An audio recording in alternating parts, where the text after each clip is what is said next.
Need to approve online attendance for Councillor Williamson and Councillor Stewart. I'll move. Councillor Dalton second. All those in favour? Any opposed? No. Right, and we're just waiting for Councillor Lee for the next notice of motion.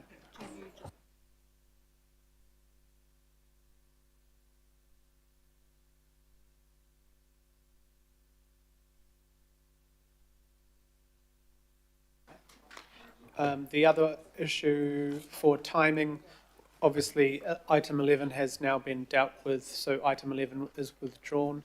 And also Councillor Fletcher and Councillor Ferry, C1 is being withdrawn not because of time, but because there is no hearing date yet, so they're happy to bring that to, Megan, if you'd like to explain that one. Oh, look, we are happy to bring that back to the next committee if that's going to help the day. We don't have a hearing date set, so we're not quite sure how urgently we need to bring that through. But that's in your hands, Mr. Chair. Mr. Chairman, I feel that for staff to have a sense of direction is very important. Even if you don't have a hearing date, I would be bitterly disappointed and would be distrustful of withdrawing that item. I think it's really important that we give a steer, and it's been good to have someone from the Mayor's office speak to me earlier in the day, and I think for the record it would be important for planning staff to know where the committee sits. Yes, absolutely. If everyone's happy to stay, we will get there and we will do it, but I'm just letting you know. Cool. Okay, right. Councillor Kia ora, sorry, can I just confirm then that it is staying on the agenda, because the advice in the briefing yesterday was that there is an Environment Court deadline we need to meet of the end of this week. So yes, we don't have a hearing, but for participation and mediation, there is a deadline. So just confirming that is staying on the agenda then, please, Chair. We will keep it on the agenda. Thank you, great. Thanks. Councillor Lee, if you'd like to move into item 10. Before I do, Mr. Chair, can I be assured that there won't be another ambush? In other words, I spent a lot of time making an argument this morning and it wasn't even allowed to be voted on. So can we be assured that we'll have a right to a democratic vote on this notice of motion, please? On this motion, please. I can confirm that I have no amendment on this issue, but others, as the standing orders allow, there are opportunities, but I know of no amendment on this at all. And I didn't at the beginning of the last one either. Okay, the situation in the Hauraki Gulf is inequitable. Prior to the new district plan, the Hauraki Gulf Islands district plan, which became operative in part at least in 2013, a higher standard of regulation existed in the Hauraki Gulf, in that helipads were discretionary activity and subject to pages, actually, of items, discretionary items that decision makers had to take into account. Then, in 2013, council staff deregulated helipads on Waiheke on the grounds that it would encourage tourism. Environmental effects were evidently not considered. And of course, since that time, the number of helipads on Waiheke has skyrocketed to now 65 and one in the process. And despite what I thought was a meaningless palliative plan change that was decided on last year instead of our original motion, Councillor Leone and myself, the problem is not getting any better and it needs to be resolved. It has the support of the Waiheke Local Board and the Aotea Great Barrier Local Board. I'm not going to, we've heard all the debates. you've heard my arguments which made the point that Auckland is now an outlier, confirmed as an outlier in this matter. The Hauraki Gulf is a sensitive area covered by the Hauraki Gulf Marine Park legislation, an area of national significance, I think the wording is, and therefore the present situation of restricted discretionary in settlement areas, particularly on Great Barrier, and residential areas on Waiheke, is actually quite critical. The community wants something done about it. The local boards are unanimous in supporting the notice of motion. Because it's based on their resolutions, except with one addition. Both local boards want all applications, all helipad applications, publicly notified. They don't want a situation where the first thing the neighbours know about a helipad, a private, particularly private use helipads, because they're the only ones that are of concern when they first hear it arriving. So they've asked for, and I don't think this needs to be in the resolution, but it's a matter of practice, that all of these applications be notified. So I'll leave it at that. Thank you. Thank you, Councillor Lee. Deputy Mayor, question. Yeah, I've got a sorry. question. Mover and seconder is Lee and Leonie. Yep. Deputy Mayor. Just a question, please, because we're back to prohibited activity again. I thought we'd all dealt with that under the... So this is because the Hauraki Gulf is under a district plan, not the unitary plan, they are currently treated as separate and still, so that, yeah, this is different. We've already got a process for that. Does this doesn't muck that up? Through the chair, do you mean in terms of the Hauraki Gulf Island being coming into the Auckland unitary plan? Yeah, so our intention to do that as part of our review of the unitary plan. That's due next year, but we still the government's still putting through a Resource Management Act, changes. So that will happen. It's probably some years away, but we will hopefully start that in the next 12, 18 months.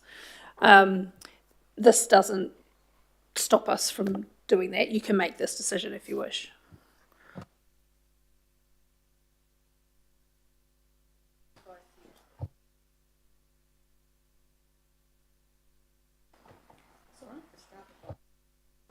Well, sorry, Peter, I will maybe get Peter and Phil up briefly. Is that no? No. Okay. I've just I'm not sure that staff need to comment anymore. We've had a very long discussion about prohibited activities. It's exactly the same situation here. It's just a different plan. So the RMA hasn't changed. So all of our advice remains the same. Councillor Dalton.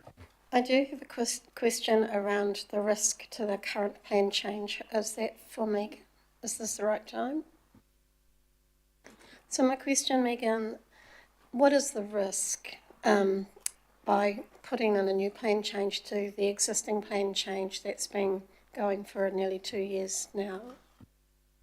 Yeah, through the chair, we think that if this passes, then we would need to stop that and kind of make it move to this proposal, because at the moment the plan change relates to some rules around the current provisions. If this did move to prohibited, then there's an entirely different kind of analysis you need to do. So that would need to stop, and then this plan change would be prepared and then notified. Yep. So it's not a pause and a redo, it's a new plan change, so starting from the beginning? The issue of making something prohibited versus, some kind of consent is significantly different. There's all sorts of regional rules you'd have to change as well as the district rules. So, yes.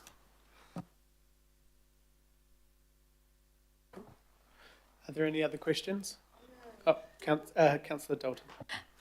I'm not sure if the local board chair, I asked Kath about that, and she was not aware that that was the case. I'm not sure how the local board chairs feel about the current plan change being stopped after the 2 years worth of work and then a new plan change going on, knowing, we think, that the minister may not accept the new plan change.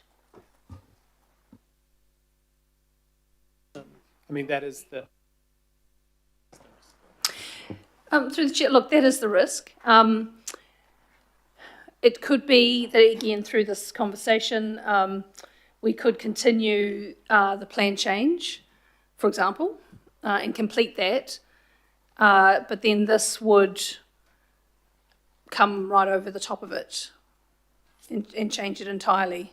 So the question is whether it's worth continuing with the current plan change. Given if this goes to prohibited activity, it would change the whole thing and make it kind of null and void anyway. But there is that option. You could continue and then put a whole new one in its place.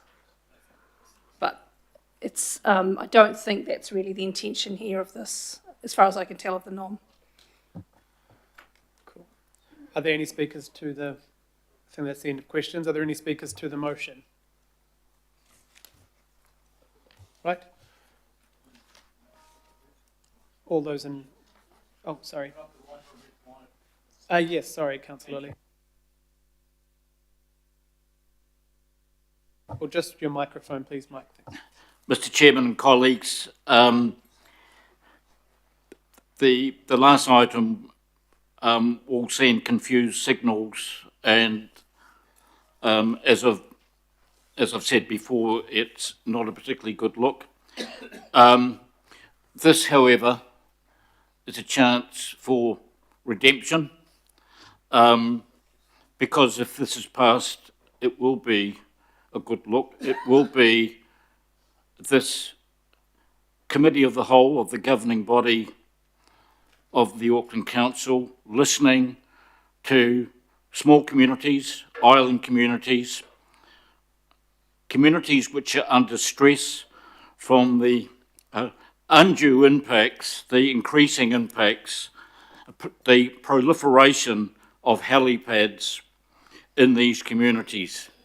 In terms, and it only relates to residential and settlement areas, rural use,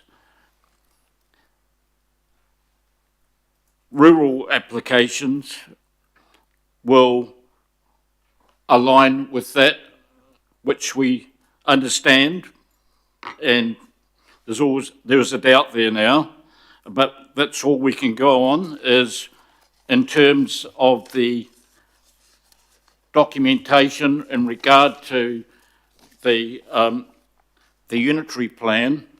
The practice and guidance note is that in rural areas for agricultural traditional rural use, it's permitted, and this should apply on Waiheke, but for private rural use, it's discretionary. And as it was, I understand, in the former district plan for the Hauraki Gulf Islands under Auckland City Council. What this is about is the public's, the rate-paying public's right to the peaceful enjoyment of their homes and properties, a right they don't have now because of the excessive deregulation which took place during the very latter stages of the completion of the current district plan. The district plan is soon to be amalgamated into the unitary plan, and so coherence and a similar standard is something that we should be working towards. And therefore, if we can make this change now, we are setting, if you like, an example for the unitary plan. And if we assume, as I think most of the members here assumed, that when the council staff are talking, or the people who who carefully wrote that preceding motion, that a draft plan change actually does mean a real plan change, though we'll wait and see how genuine that is. It will be a positive move to aligning, integrating the Hauraki Gulf Islands District Plan and the Auckland Unitary Plan in a positive way, which lifts the benchmark, which is international best practice. And if it starts off in the Hauraki Gulf, well, so be it. In terms of consultation with Māori and the Māori outcomes, the seconder of this motion, and she won't say so herself, is a leader of her people, a leader of Ngāti Pāwa, the tangata whenua of Waiheke Island. And as we've heard from the chair and in previous resolutions of the Aotea Great Barrier Local Board, this resolution, or words to the effect of this resolution, are supported by the tangata whenua of Aotea, Ngāti Wai ki Aotea and Ngāti Rehua. So I ask for, in this, my final comments here is, I ask for the members of this committee to be generous, to show that you are listening to this community which is under stress. These are responsible people, they're good citizens, and like the people in the city, I guess everyone now, they pay a significant amount of rates. So all they're asking for, their plea is the peaceful enjoyment of their homes and property. Thank you very much. Thank you, Councillor. All those, you're speaking to Councillor Dalton. Yeah, thank you. And I've always, for a long time, wanted to support Waiheke, the Gulf Islands, to have quiet enjoyment of their homes. And I'm absolutely staggered at how many helipads there are there right now.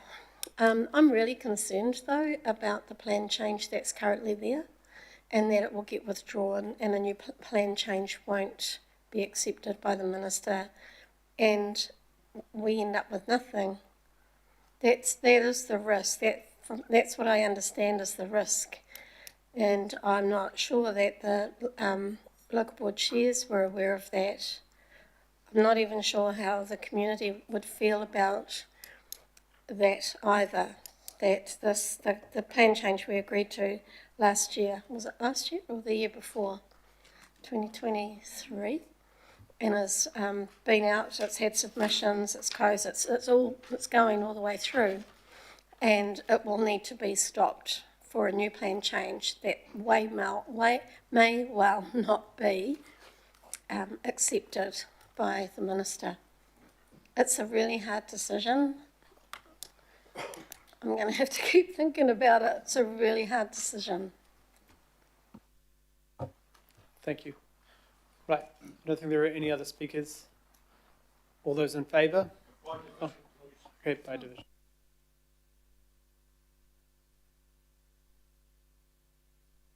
Thank you, members. You're voting on the division that is on your, the motion that's on your screen. Councillor Hills. No, sorry. Member Ashby. Aye. Councillor Baker. No. Councillor Bartley.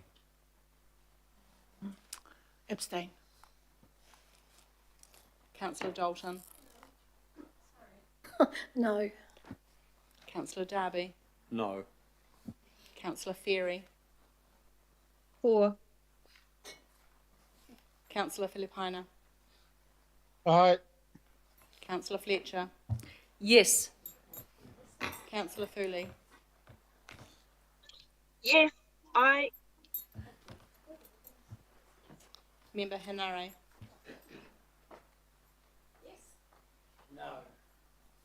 Councillor Henderson, No. Councillor Lee, Aye. Councillor Leone, Yes. Councillor Newman, Yes. Councillor Sayers, For. Oh my God. Deputy Mayor Simpson, Councillor Stewart, She's gone. Yes. Councillor Turner, And I'm on the same mic as Stuart, so I'd vote now if I can and say yes. Williamson. thank you, Councillor Turner, Yes. We're on. Councillor Walker, Yes. Councillor Watson, Yes. thank you. 14 to 7, that's carried. 14 votes to 7. Hey. Karen for mayor. Kia ora. Right, now item, I've got to give you a high five. item 11 is withdrawn. Go Waiheke Island. Oh, wicked. Wicked.